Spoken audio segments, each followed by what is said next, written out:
Welcome into the Fantasy Football Forge. My name is Steve, and it's another Mock Draft Monday. These Mock Draft Mondays are meant to be lower effort type mock drafts, looking at different scenarios, whether those are scenarios that I think will happen, could happen, or are just based on a current rumor that's going around. That's just going to vary week to week. This draft is definitely going to be somewhere between predictive, what I would do. This is the post-combine mock draft. So that has some influences in here. It's not like Xavier Worthy's not the wide receiver one now because he ran so darn quickly.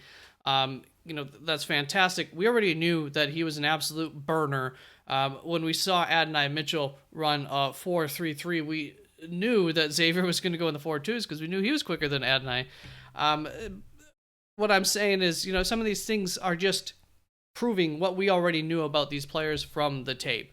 I do think that there's plenty to take away from the draft, and that it does impact the from the combine, and that it does impact the draft. But it is not everything, and just because you're a fantastic athlete does not mean you're a fantastic football player, etc., etc. Now, we did get a nice little video from the NFL Stock Exchange crew with some of the rumors that were swirling around after a couple of days at spending some time in Indianapolis for them. And some of the things that they came away with were like Caleb is the quarterback one is the consensus on Caleb Williams.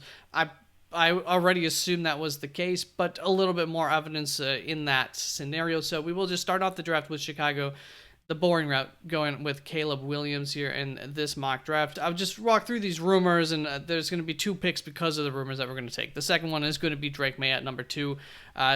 Apparently, based on the talk around town, Indianapolis, it sounded to them like Drake May as quarterback 2 is almost entirely the consensus compared to like Jaden Daniels. Now that's at quarterback 2. That doesn't necessarily mean at pick 2, but Washington, I think, does need a quarterback. I don't really foresee them trading out. If anything, maybe they would want to move up to pick 1 for Caleb Williams. That's possible. I don't really think Chicago or them is going to end up coming to terms with that kind of deal. But that is actually one of the rumors that was going around in Indy or something that they kind of picked up on, that Washington was at least investigating the option to move up to pick 1 is what it sounded like. So that's interesting. Here at pick 3, this is where things are going to start to maybe you'll feel an impact on drafts. In New England, apparently, they're open to a good enough offer at pick 3, so they're not dead set at this point in time, according to rumors, on getting a quarterback here at pick 3. I assume a good enough offer probably means, a quarterback type of offer, which usually means that there's a little bit more of a premium for that draft pick. Justin Fields' trade market is not booming. Not totally surprised about that. I think he is, until, a couple of these quarterbacks are off of the board, teams would prefer to have, at the very least, Caleb Williams and Drake May over Justin Fields.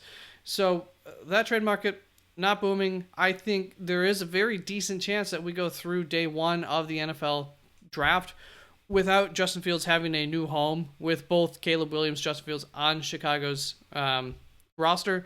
And by the time that we get to day 2 of the draft, or, of several picks into the second day of the draft, we will see Justin Fields having moved based upon whichever team is left out of the quarterback sweepstakes this offseason and is sitting there without a good quarterback option, trading their second round pick or 2 third rounds maybe even for Justin Fields on day 2 of the NFL draft. Very possible in my opinion.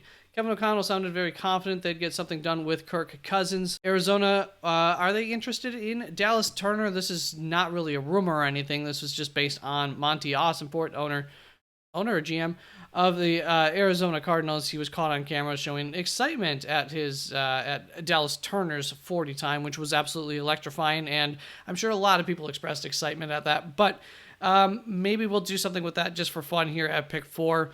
I think it is time now to get into the mock draft. Also, You can find, my more serious mock drafts will have a 1.0, a 2.0 after them. I did do a 1.0 already, and that is, you can find the first round with description. You can find the whole thing up on my website, www.theffforge.com. There should be a link down in the description. Let's get into the rest of this mock draft. So Caleb Williams at 1 to Chicago, Drake May at 2 to Washington. Pick 3 here. New England. I said let's explore them trading back. So if we're talking to people who's interested, I don't think so. Probably not either of them.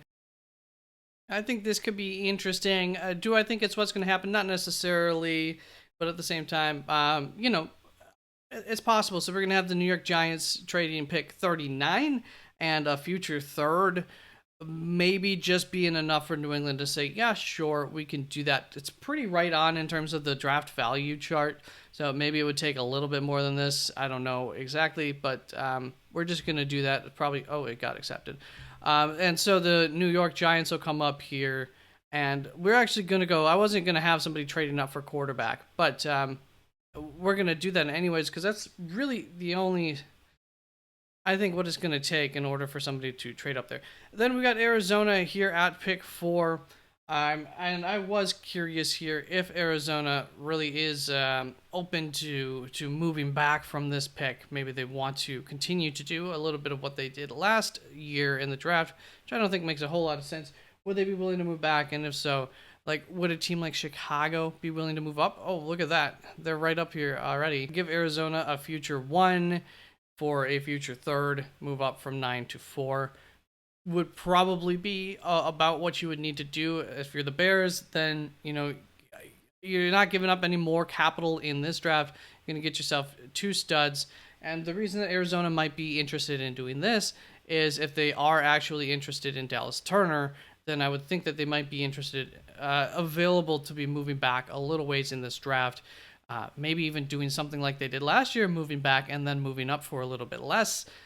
Very possible, and I think we're going to try to explore that too. So we'll just do a trade heavy early portion of this mock draft, and then I think I'll just probably loosen up and start taking picks here for the second half to speed things up. But Chicago here comes up at pick 4 in order to get Marvin Harrison Jr. to pair up with Caleb Williams, and now that's starting to look like quite the formidable offense, and we saw that defense really, turn a corner last year. Chargers are up next. Now, I always have them trading out of this spot. I think that they will definitely want to. I also have heard from someone, I'm saying this like it's a personal source of mine. It's not. Brett Coleman has said that it is his belief that the Chargers will be going offensive line or cornerback. And so that's why I usually have them trading back, getting a little bit more capital and he also expressed that they would be very interested in that. Getting a little bit more capital in this draft, trading back from this spot, and then taking one of those spots. But in this situation, we'll have whatever, they don't like the offers they're getting. Maybe they're not getting an offer in, I don't know, whatever. They don't like it enough, or they just really do want to sit and pick. They weren't expecting Joe Wall to be here, maybe, and they're really high on him. So I'm going to go offensive line for them. I usually, once again, trade back, grab cornerback, but we'll change it up a little bit. Go Joe Alt to the Los Angeles Chargers. And then New England's up on the board next. Malik Neighbors at pick 6 compared to whatever you're going to take at pick 3 plus the capital. Seems like a pretty sweet deal. I don't know what's going to stop us. Roma Dunze actually maybe would prefer that type of receiver. You know what? Let's do that. He had a really good combine. I thought a little bit surprising in terms of the athletic department. For a guy his size, especially impressive. So maybe 1 or 2 teams will continue to have Rome ahead of Malik Neighbors. I know there's at least a small contingent that thinks that. That's not how I have it on my board. But I do think for New England, they've already got Pop Douglas on the squad. Not that you're going to put Malik Neighbors directly into your slot as your slot receiver or anything like that, like Pop Douglas is, but you might want to add a little bit of height to that wide receiver room there for New England, so I could see that making sense. Tennessee Titans come up on the board next. So I was going to have Arizona trade back into this spot, but I don't think they're going to want to trade out of this spot here with Malik Neighbors sitting there. You know that Atlanta's going to take Malik Neighbors if he's still on the clock at that point. I would assume Arizona, you're not going to want to pay the farm for this. So I think we're just gonna go Malik Neighbors there, and then Atlanta's coming up on the clock, and Arizona is gonna miss out on their man because they traded back here. So this is why you practice mocks, see how far you are willing to trade back if you're Arizona, and you say, maybe we aren't comfortable trading back from pick 9 because 6 times out of 10 we're gonna miss out suddenly on our target here in Dallas Turner. That's possible. But I think for Atlanta, that's probably the route we're going to go here. Question is here, is Las Vegas calling up Arizona? Are you willing to move back again? You really don't need to. What could entice you to trade up? I don't know that there is much. Who picked 66 up to pick 44 there by moving back a few spots? I mean, no, I think we're just going to stick and pick here as Arizona instead. Didn't quite get our target. I could be looking at Jared Verse or Laiatu Latu. Laiatu Latu's my edge one, but I thought both of them really tested quite well at the combine. Quite impressive. Jared Verse for his size, and he verified his strength for sure. Laiatu Latu as a not athletic guy, he tested perfectly fine as a good athlete. So those might be options here, but I think offensive line also might be a very, very real option here for Arizona at this pick. And pick 27 again. They can always move back up into this round if they really have their eyes on a wide receiver target, maybe. So for now, let's just do that. We'll go with Fuaga. And the New York Jets are up on the board. Probably a little bit disappointed in that. Could go Olu Fashanu. Could probably trade back with Las Vegas. That could actually make a lot of sense if Las Vegas is trying to trade up at this point. Are they? I don't know. Let's. I've always liked Brock Bowers here. Maybe they're not as sold on Olu. Brock Bowers is the one pick where I like it for the Jets in terms of giving a secondary weapon to Aaron Rodgers, as well as helping the offensive line with the blocking just a little bit more. Maybe they've done something in free agency as well to help bolster up that offensive line. Did invest in a little bit in the draft last year as well. So, usually like to go offensive line here. They could go other ways, and Brock Bowers, I think, gives them a little something for a team who doesn't have a second round pick. If you can't trade back, you get a little 2-for-1 kind of plus type deal. The Vikings are up on the board. They're going to need probably some help. I really like giving them Dallas Turner when he's available, but I do think that Kenyon Mitchell's a very, very good. I'm going to go back to doing that. I like giving them cornerback here. I think that Kenyon Mitchell's a very good fit for that defense, and so they might like him all the more just because of the fit there and what they like to do. So that's going to bring Denver up onto the clock, and once again, very, very hard to imagine Denver not going quarterback.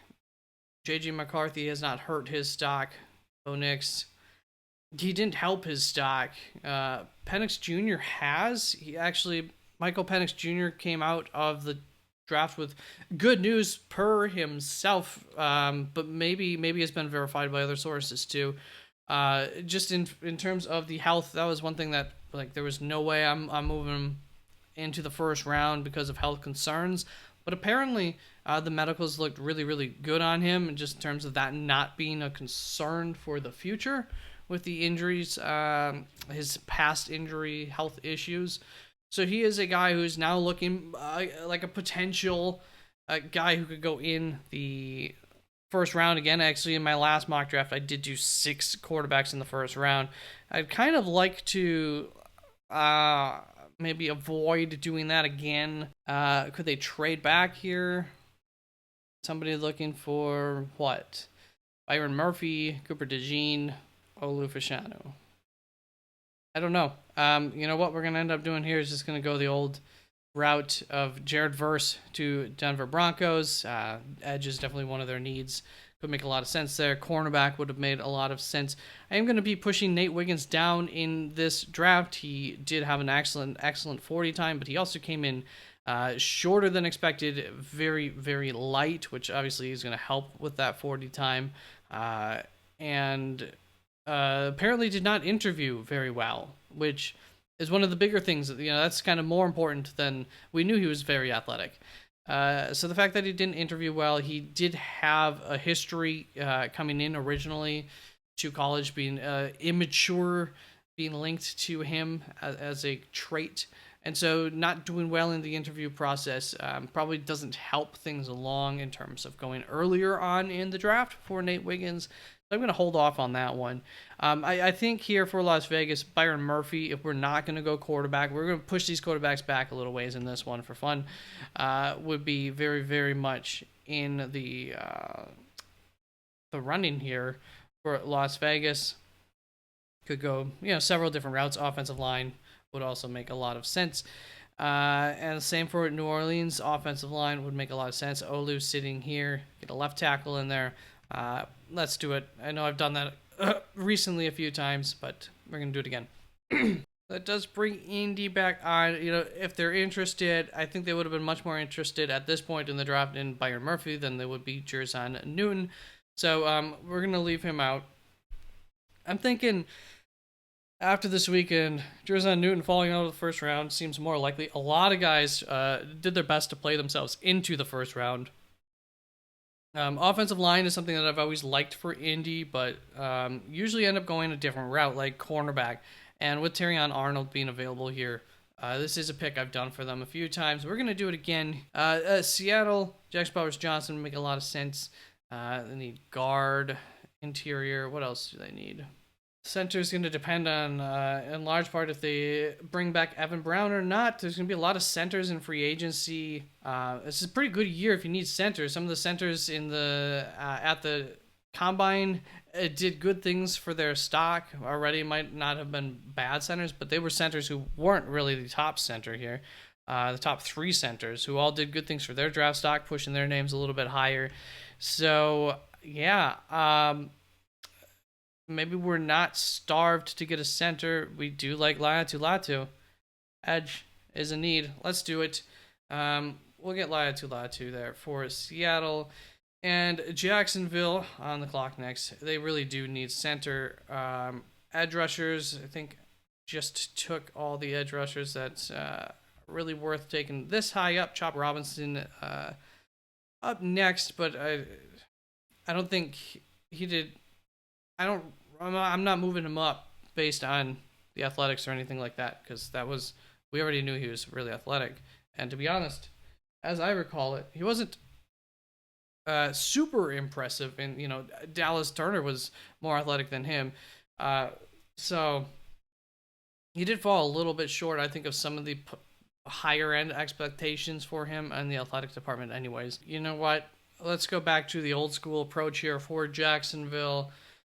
And let's say they don't resign Calvin Ridley, especially, but even if they re-signed Calvin Ridley, if the board fell like this, it's hard to imagine they'll pass up on JPJ.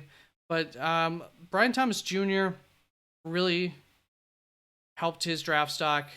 He was a guy who I was starting to fall a little bit on prior to the draft. Troy Franklin was a guy who I had raised, and then I lowered right before the draft, the combine.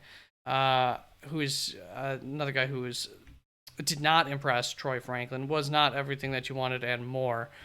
So yeah, Brian Thomas really, really did impress with the athletics there, and looked fine in the drills and everything as well. That's gonna bring us on to Cincinnati Bengals. What do we got? We're gonna franchise tag T. Higgins, already done. Tyler Boyd probably gone, but they've already brought in. They're set on extra wide receivers. Tight end, wide receiver, nope. Tackle, yeah. I think we're back there. And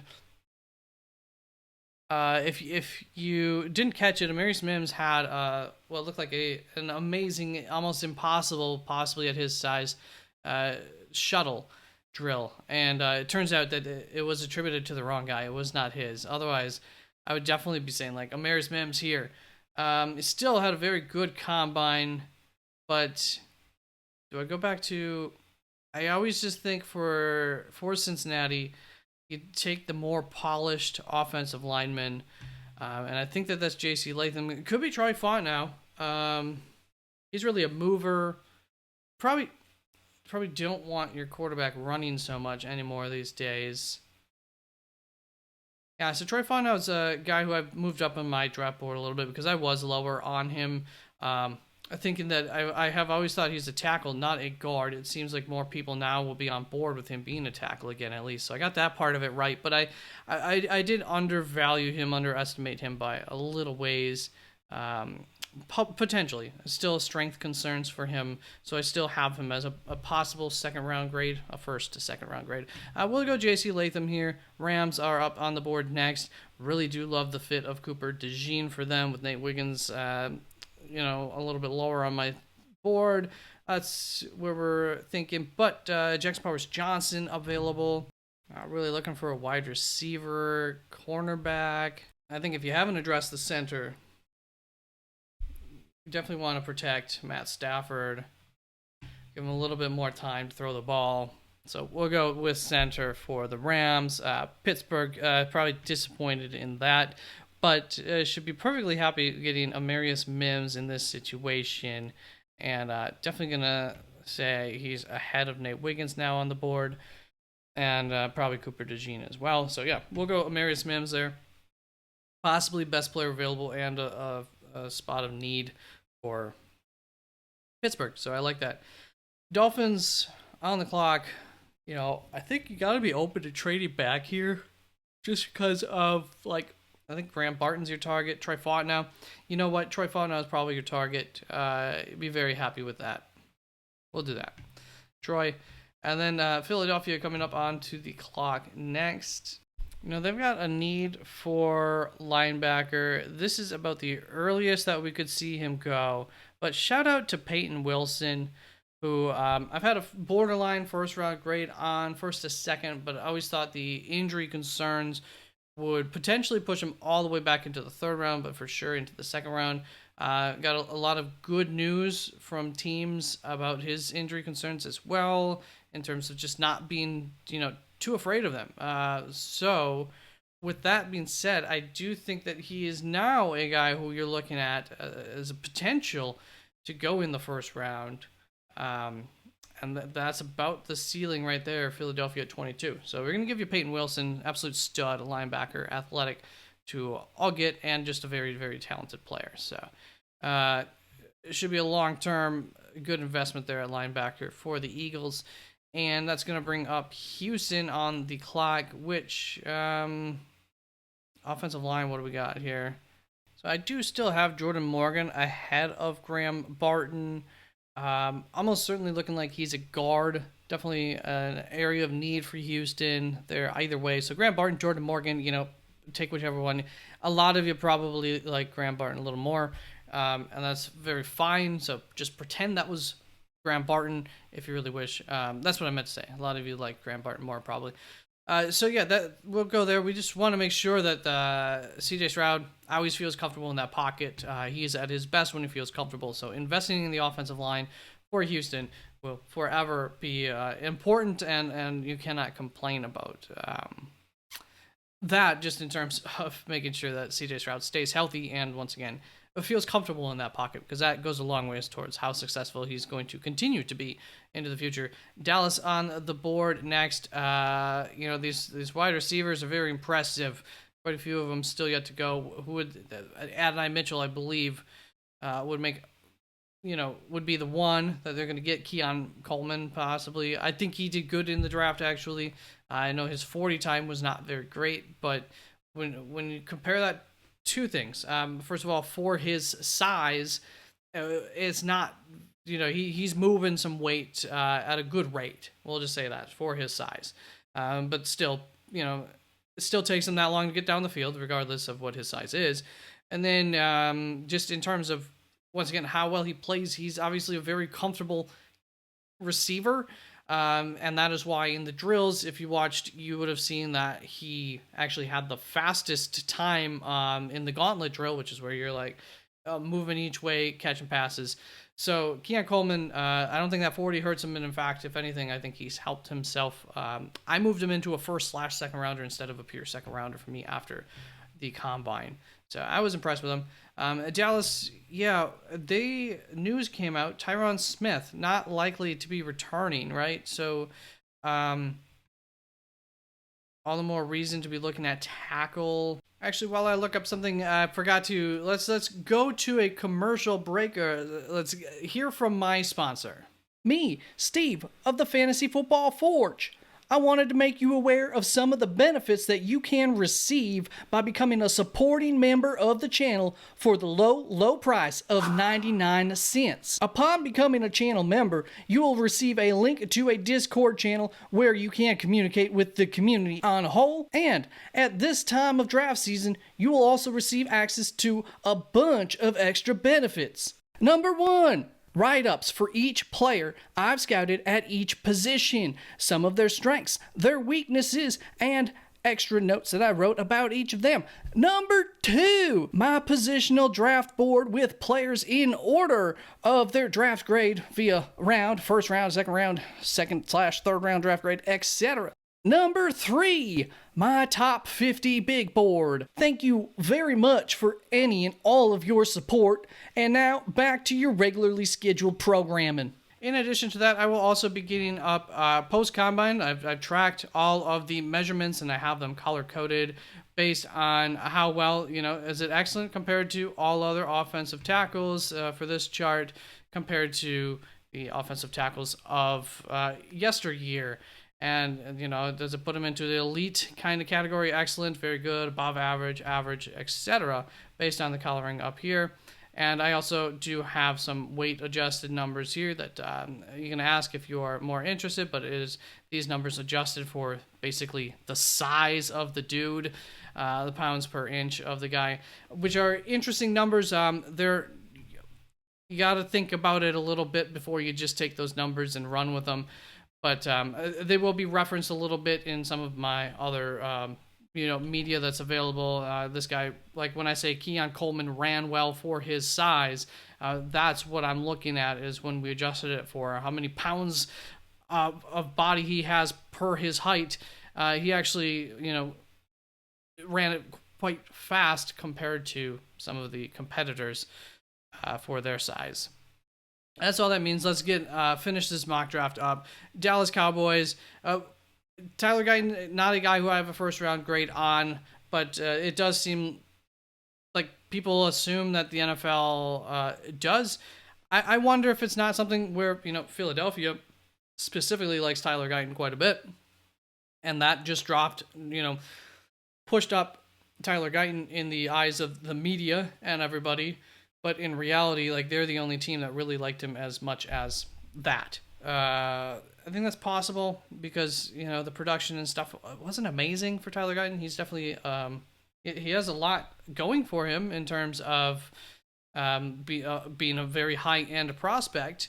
I just don't know about first round, and I don't know that's a whole lot different than somebody like Patrick Paul, who's actually performed better, in his time and maybe has even better traits to develop. I don't know. Just some thoughts. Green Bay Packers up on the board next. I would have liked to go linebacker for them here.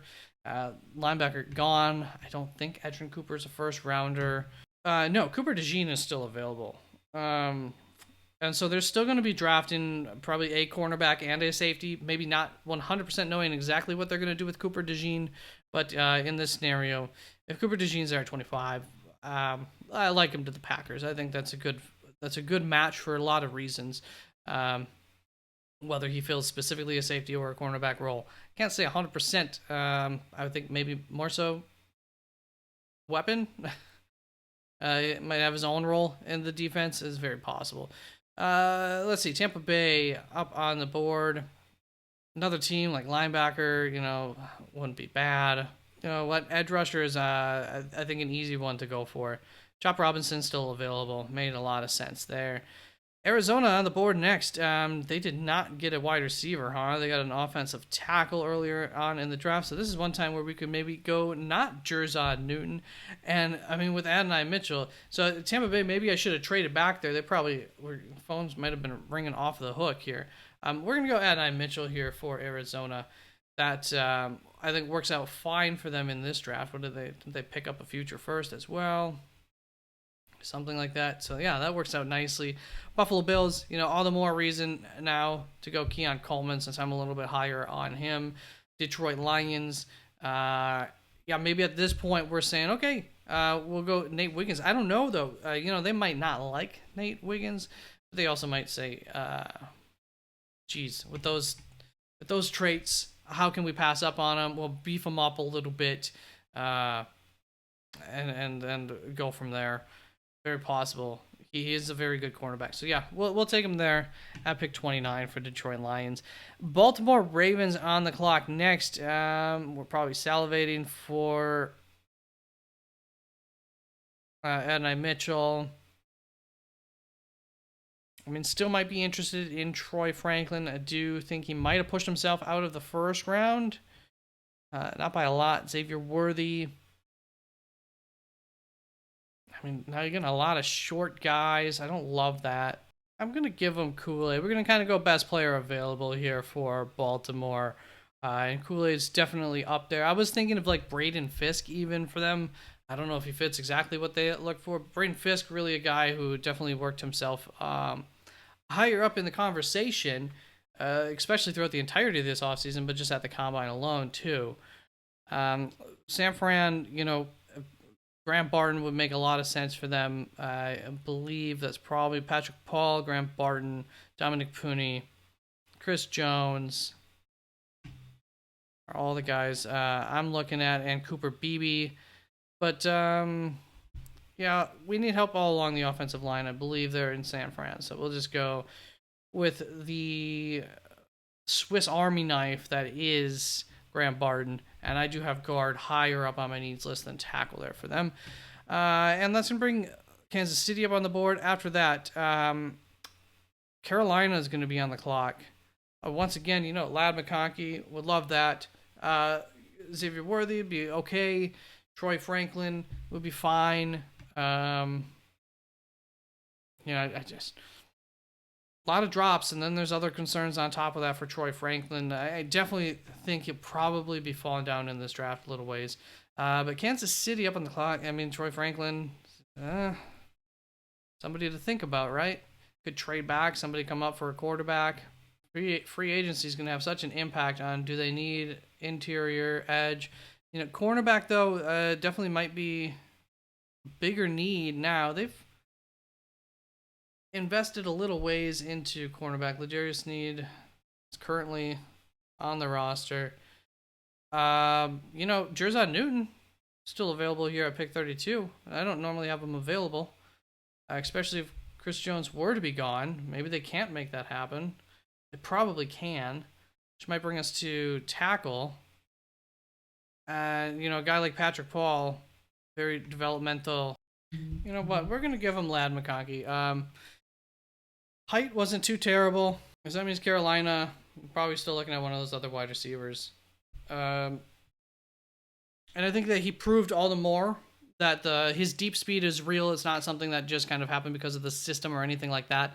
At the combine, he did run very healthy, had a good healthy 40 time. So,